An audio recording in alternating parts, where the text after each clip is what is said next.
जय जगदम्बा। आइए सीखते हैं बालक शब्द रूप। बालक शब्द रूप संस्कृत में आता है और मैं आज आपको हिंदी के साथ साथ संस्कृत भी सिखाने वाला हूं। तो कारक के बारे में मैंने पहले ही बता दिया है कि किस तरह से कारक की पहचान होती है, कितनी विभक्तियां होती है। अब उन्हीं के आधार पर मैं बालक शब्द रूप बताने जा रहा हूं, जिससे आपको सहूलियत होगी संस्कृत में ट्रांसलेशन बनाने में, अनुवाद जो बनाते हैं, या फिर क्वेश्चन आंसर पढ़ने और समझने में और लिखने में। तो आइए देखते हैं शब्द रूप कैसे बनता है और कैसे याद किया जाता है, उसके अर्थ क्या निकलते हैं। तो शब्द रूप जानने से पहले सबसे पहले जानेंगे कि शब्द रूप विभिन्न प्रकार के होते हैं। तो हम सभी जानते हैं कि संस्कृत में 3 लिंग होते हैं। कितने होते हैं? तो 3 लिंग होते हैं। हिंदी में केवल 2 होते हैं, पुल्लिंग और स्त्रीलिंग। लेकिन संस्कृत में 3 लिंग होते हैं, पुल्लिंग, स्त्रीलिंग और नपुंसकलिंग। यहां हम पुल्लिंग के बारे में जानेंगे, साथ ही साथ नपुंसक लिंग के शब्द रूप को भी जान लेंगे। इसके साथ साथ स्त्रीलिंग का शब्द रूप अगले वीडियो में जानेंगे। तो सबसे पहले यहां मैंने दिखाया है क्रमांक, यानी ये क्रम संख्या है 1 से लेके 8 तक। हम सभी जानते हैं कारक कितने होते हैं? तो 8 होते हैं। और विभक्ति कितनी होती है? तो केवल 7 होती है। विभक्ति क्या है? विभक्त किया हुआ यानी बांटा हुआ, डिवाइड किया हुआ, कारक को डिवाइड किया हुआ है, बांटा हुआ है अलग अलग वर्ग में। तो समझिए, ये पहला वर्ग है, ये दूसरा वर्ग है, ये तीसरा है, ये चौथा है, ये पांचवा है, ये छठा है और ये 7वां है। 8वां वर्ग नहीं होता है, क्योंकि ये पहला वर्ग जो है उसी के अनुसार ये संबोधन चलता है। तो कुल मिलाकर विभक्ति कितनी होती है, वर्ग कितने होते हैं, विभक्त किए हुए बांटे हुए वर्ग कितने होते हैं? तो 7 होते हैं। कितने होते हैं? तो 7 होते हैं। कौन कौन से? प्रथमा, द्वितीया, तृतीया, चतुर्थी, पंचमी, षष्ठी, सप्तमी। ये 7 विभक्ति होती है और 7 विभक्ति में 7 प्रकार के कारक हैं। यूं तो कारक 8 होते हैं, 8वां संबोधन होता है। संबोधन अर्थात मैंने समझाया हुआ है कि कॉल करने के लिए, बुलाने के लिए, संबोधित करने के लिए जिन शब्दों का हम इस्तेमाल करते हैं वो संबोधन कहलाता है। तो यहां हम सबसे पहले देखते हैं कर्ता कारक। कर्ता कारक पहचान तो मैंने बता दिया है इसके पिछले वीडियो में। अब यहां हम चिन्ह के साथ जानेंगे कि हम संस्कृत के शब्द को कैसे हिंदी में ट्रांसलेट करेंगे। तो यहां देखते हैं चिन्ह क्या है? कर्ता कारक यानी काम करने वाला जो होता है वो कर्ता होता है। उसका चिन्ह क्या होता है? ने। अब यहां दिया हुआ है एक वचनम, द्विवचनम, बहुवचनम।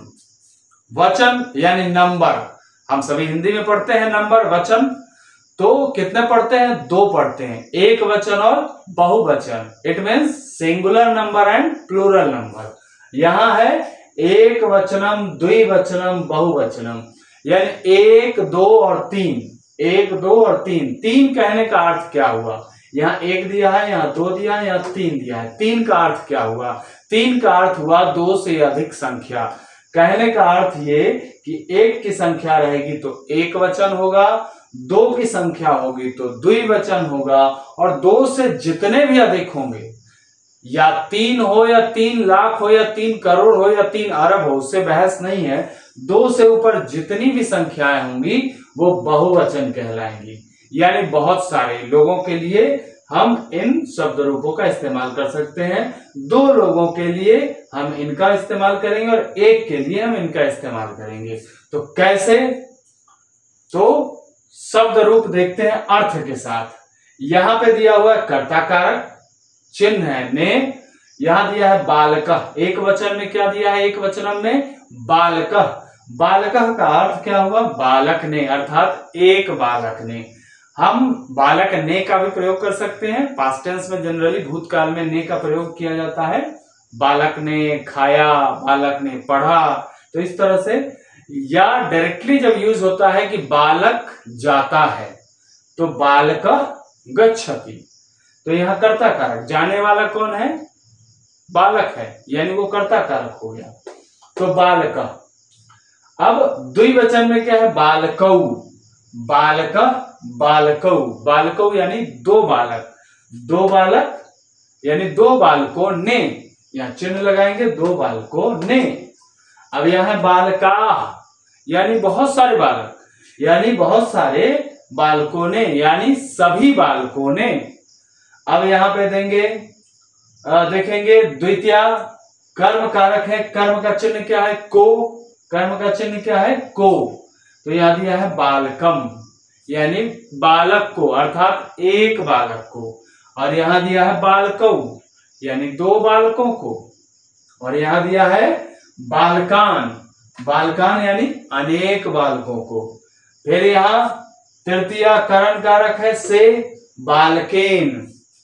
बालकेन का क्या अर्थ हो जाएगा? तो हम सीधा सीधा अर्थ लगाएंगे, एक वचन है तो एक बालक, और यह करण कारक है तो एक बालक से, यानी एक बालक के द्वारा। कोई भी काम होता है एक बालक से या एक बालक के द्वारा, तो यहां बालकेन लगाते हैं। दो बालकों के द्वारा वही काम होता है तो बालकाभ्याम, और अनेक बालकों के द्वारा वही काम होता है तो बालकई। अब यहाँ पे दिया हुआ है चतुर्थी, 4 नंबर में दिया है चतुर्थी, यानी संप्रदान कारक। देने के अर्थ में या कुछ मिलने के अर्थ में आता है। यहाँ क्या है? कर्ता कारक, जो कर्म करता है, जो काम करता है, या किसी के द्वारा जो काम किया जाता है तो वो कर्ता होता है, और कर्ता के द्वारा किए गए काम का जिस पर प्रभाव पड़ता है, असर होता है, वो कर्म कारक होता है। और यहाँ पे तृतीया करण कारक से और के द्वारा, यानी साधन के रूप में। जैसे मैं मार्कर से लिखता हूं, मैं कलम से लिखता हूं, मैं बस से घर जाता हूं, बाइक से जाता हूं, तो मेरे लिए क्या है? साधन है। साधन के रूप में या किसी भी हेल्प के रूप में जब हम यूज करते हैं, किसी चीज का इस्तेमाल करते हैं, उसका प्रयोग करते हैं, तो वहां पे करण कारक का इस्तेमाल किया जाता है से और के द्वारा। जैसे अगर चिट्ठी मेरे द्वारा लिखी जा रही है या बात कही जा रही है तो करण कारक। चतुर्थी संप्रदान कुछ देने के अर्थ में, यह उनको दे दो तो को आया। यह चाय पिताजी के लिए है तो के लिए आया, तो संप्रदान कारक। तो बालकाय, बालकाय का क्या अर्थ हो जाएगा? बालकाय का अर्थ हो जाएगा एक वचन में है तो एक बालक को या एक बालक के लिए, है ना? कोई वस्तु है, कोई सामान है, एक बालक के लिए। अब बालकाभ्याम, दो बालकों के लिए या दो बालकों को। अब है बालकेभ्य, यानी अनेक बालकों के लिए या अनेक बालकों को। 5 नंबर में आते देखते हैं हम पंचमी विभक्ति आपादान। आपादान से अलग होने के अर्थ में, कुछ दूर हो जाए, यानी मेरे हाथ में ये मार्कर है तो यहाँ पे भी हम देख रहे हैं करण कारक से, तो मैं मार्कर से लिखता हूं, ये साधन हो गया। और मार्कर अगर हाथ से छूट जाता है, हाथ से गिर जाता है तो दूर हो गया, तो दूर होने की स्थिति में क्या हो जाएगा? अपादान।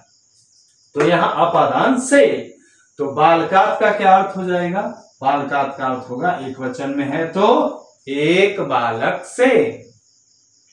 बालकाभ्याम पुनः वही चीजें हैं, बालकाभ्याम यानी दो बालकों से, और बालकेभ्य अनेक बालकों से। आगे हम देखेंगे 6 नंबर में षष्ठी विभक्ति संबंध कारक, काके की और रारेरी। तो काके की किस में प्रयोग होता है और रारेरी किस में प्रयोग होता है? तो काके की संज्ञा और सर्वनाम दोनों के लिए प्रयोग होता है, जैसे राम का, राम की, राम के, या सीता का, सीता की, सीता के, या फिर उसका, उसकी, उसके, उनका, उनकी, उनके। इस तरह से हम देख रहे हैं कि संज्ञा में भी प्रयोग हो रहा है और सर्वनाम में भी। लेकिन रारेरी किस में प्रयोग होता है? केवल सर्वनाम में, मेरा, मेरी, मेरे, हमारा, हमारी, हमारे, तेरा, तेरी, तेरे। तो इस तरह से तुम्हारा, तुम्हारी, तुम्हारे, ये रारेरी सर्वनाम में प्रयोग होता है, और काके की किस में प्रयोग होता है? संज्ञा सर्वनाम दोनों में। तो षष्ठी विभक्ति संबंध कारक हम देखते हैं, लिखा हुआ है बालकस्य, यानी एक बालक का या एक बालक के या एक बालक की। बालकयो, दो बालकों का, दो बालकों की, दो बालकों के। यानी का कब होगा? जब पुल्लिंग शब्द होगा, और की कब होगा? जब स्त्रीलिंग शब्द होगा, है ना? कोई सामान है, अगर पुल्लिंग शब्द है तो इस बालक का है या उस लड़के का है या उस आदमी का है। स्त्रीलिंग शब्द है, कोई शब्द है, कोई भी चीज है, चाहे पुस्तक है या कुछ भी है, तो उस राम की है या बालक की है या उस लड़के की है। अब के कहाँ प्रयोग होता है? तो जनरली पुल्लिंग और बहुवचन में। बहुवचन शब्द में उसके, बालक के, है ना, बालकों के, लड़कों के, मनुष्यों के।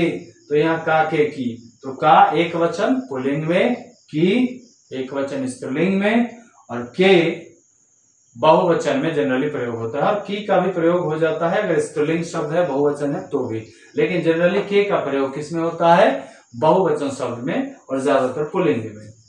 अब यहाँ दिया है बालकों, दो बालकों का के की, और बाल का नाम, यानी एक बालक का, एक बालक की, सॉरी, बाल का नाम, अनेक बालकों का, अनेक बालकों की, अनेक बालकों के।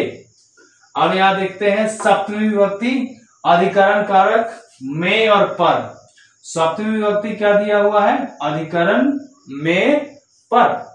तो बालके का क्या अर्थ हो जाएगा, बालक में या बालक पर। बालकयों का क्या अर्थ हो जाएगा, दो बालकों में या दो बालकों पर। बालकेशु, बालकेशु का क्या अर्थ हो जाएगा, अनेक बालकों में, अनेक बालकों पर। यहां हम देख रहे हैं संबोधन है, संबोधन संबोधित करने के लिए, बुलाने के लिए, हे, ऐ, भो, अहो, ये सारे संबोधित करने वाले शब्द हैं। हे बालक, एक्सक्लेमेशन साइन दिया हुआ है, विस्मयादि बोधक चिन्ह, और हे बालकौ, हे बालक, हे बालकौ, यहाँ देख रहे हैं बालकौ, और हे बालका, यहाँ है बालका, लेकिन यहाँ है बालकः, लेकिन यहाँ बालकः नहीं है, यहाँ विसर्ग है, यहाँ विसर्ग नहीं है, बाकी सेम कॉपी है। बालकौ यहाँ है तो यहाँ भी बालकौ है, और बालका यहाँ है तो यहाँ भी बालका है। कहने का अर्थ ये, जो प्रथमा में है वही संबोधन में है।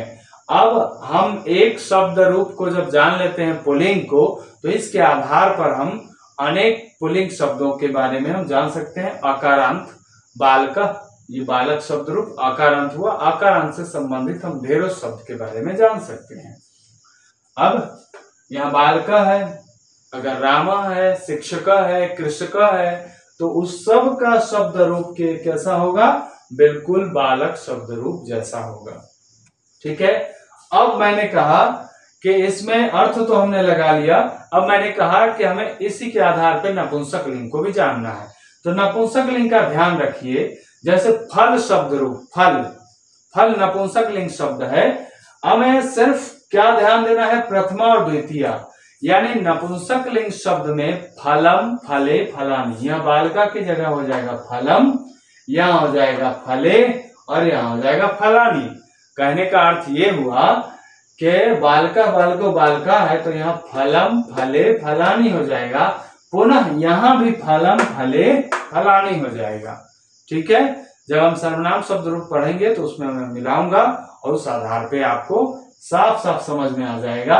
अभी फिलहाल इतना जानिए कि यहाँ हमें फलम, फले, फलानी कर देना है, यानी कि प्रथमा विभक्ति और द्वितीया में फलम, फले, फलानी कर देना है, और तृतीया से लेके सप्तमी तक वही शब्द रूप चलेगा सेम।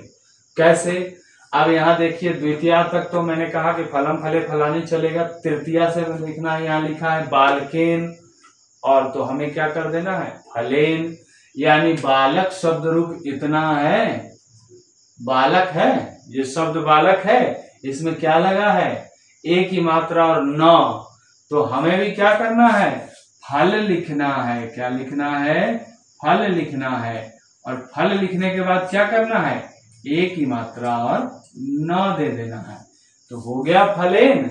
यहाँ बालकेन तो यहाँ पे हो गया फलेन। अब यहाँ बालकाभ्याम तो क्या हो जाएगा, फलाभ्याम। कैसे हो जाएगा फलाभ्याम, तो यहाँ बालक है तो यहाँ फल डाल देंगे, और आभ्याम है तो बालकाभ्याम तो फलाभ्याम, यहाँ बालकई है तो फलई, यहाँ बालकाय है तो फलाय, यहाँ बालकाभ्याम, यहाँ बालकेभ्य है तो फलेभ्य। कहने का अर्थ ये कि सब सेम होगा, बालकात तो फलात, यानी बालक इसमें से हटा दीजिए, और जो भी मात्राएं और जो वर्ण बच जाते हैं उन वर्णों को, उन मात्राओं को फल के साथ लगा दीजिए, शब्द रूप तैयार। यहां से बदल देना है, क्या कर देना है, यहां आपको लिख देना है फलम, फलम, और यहाँ फले, और यहाँ पे आपको हो जाएगा फलानी। तो कहने का अर्थ ये हुआ कि फलम फले फलानी दोनों में प्रथमा विभक्ति और द्वितीय। तृतीया से आपको चेंज कर देना है, किसके अनुरूप? बालक शब्द रूप के अनुरूप ही फल को मिला देना है और आपका नपुंसकलिंग तैयार। कहने का अर्थ अगर हम बालक शब्द रूप पुल्लिंग याद कर लेते हैं तो फल शब्द रूप भी हमें नपुंसकलिंग याद हो जाएगा और दोनों को समझने में आसानी होगी। यानी वाक्य कैसे बनाएंगे? तो सबसे पहले हमें शब्द रूप याद करना होगा, उसके बाद धातु रूप। तो अगले वीडियो में हम धातु रूप के बारे में पढ़ेंगे, उसके बाद नए नए अलग अलग शब्द रूप धातु रूप पढ़ेंगे। पहले मैं धातु रूप में लट लकार बताऊंगा और बालक शब्द रूप मैंने बताया किस तरह से हम सेंटेंस बनाएंगे, दोनों को मैं मैच करके बताऊंगा। आप लोग बस शब्द रूप याद कीजिए और धातु रूप जब बताऊंगा तो धातु रूप को याद कीजिए। निश्चित रूप से आपको संस्कृत में छोटे मोटे ट्रांसलेशन शुरुआत में बनाने आ जाएंगे, समझने आ जाएंगे, शब्दों को आप समझ सकते हैं, वाक्यों को समझ सकते हैं और धीरे धीरे धीरे जब आप सारी चीजों को समझ लेंगे तो बड़े बड़े वाक्य आसानी से बना सकते हैं या उसका हिंदी रूपांतरण कर सकते हैं। उम्मीद है आप सभी को समझ में आया होगा। आप इसको अच्छी तरह से लिख लेंगे, उतार लेंगे, याद कर लेंगे और ज्यादा से ज्यादा इस वीडियो को शेयर करेंगे, सबको बताएंगे ताकि जानकारी सब तक पहुंचे, सभी जान सके, सीख सके। वीडियो को शेयर करें, लाइक करें, सब्सक्राइब करें, सब्सक्राइबर्स बढ़ाएं, लोगों को बताएं। धन्यवाद।